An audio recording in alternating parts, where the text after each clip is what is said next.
So the first term I chose was uncertainty, which is really like that something scares me. I believe that facing my own fears was a good start point. So also otherness was new to me as well as this project. So this project and that word has lots in common to me.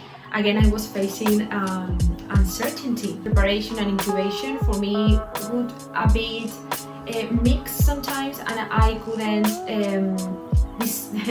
decide where I was, whether if I was preparing or whether if I was incubating, because for me these two steps have been really linked between them, as while I was like searching for information and looking for opinions, I was also like incubating ideas in my head and try to plan what I was going to do. For the 20th century techniques, I used uncertainty, and this first piece have a funny story because my first idea was completely different from the final one, and I discovered a new technique called puring when I went to a specialized store in my town to buy the materials I needed to do my initial idea. I was telling the owner my reflections and all the information I have gathered, and he taught me about puring. And using that, I have done this piece. Why did I choose that? Because puring for me expresses uncertainty itself, as you cannot be able to know what your final result would be until the paint dries. To do so, you must use a glass. In my case, it was a plastic glass, and some acrylic paintings. In this case, I used some greenish here, red, oranges, and a canvas, which mine was previously painted, as you can see here.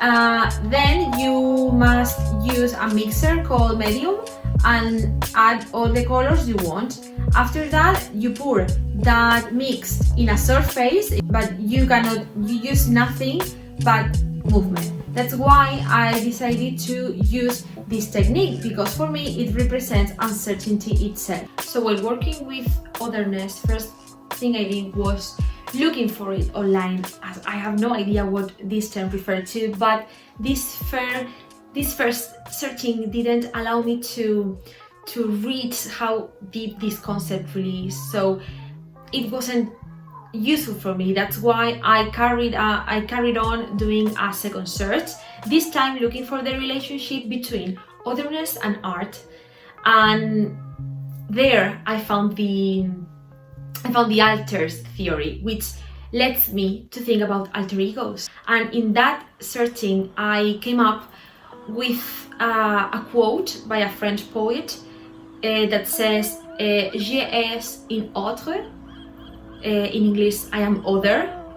And that's when I realized it. I thought, okay, otherness is the most intimate relationship you have with your own self. So that's why I did this.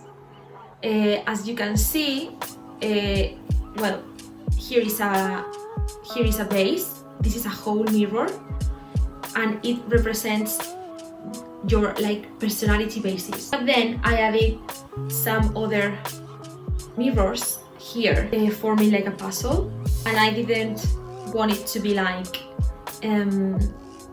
perfect. I did it on purpose. I wanted the basis to be seen, because as I said, you are yourself, but you are also, I mean, in my case, for example, I am myself, but I'm also the Maria I am when I'm with my friends, the Maria I am when I'm with my family, the Maria I am when I'm making fun of something, and the Maria I am when I need to be serious. Now I know that before developing a piece of art or any artistic creation, you must be reflexive so that your decision-making process is something that makes sense and becomes something intentional. Now I am really aware of how important arts are in the development of a person. I think that arts now must be an instrumental subject, and the reason is quite elemental for me. When you develop creativity, when you develop your own creative process, be adapted to any area of your life.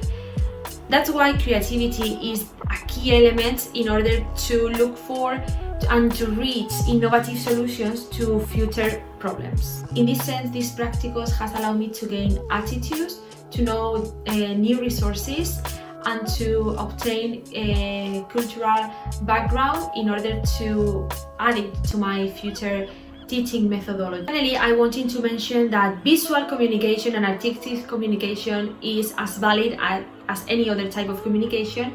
In the case of education, dialogue must be carried out consciously, taking into account how arts, how creativity, and how the attitudes aroused in students have an influence, especially in how they experience life, how they understand those experiences, and how they think about them. This is the end of my video.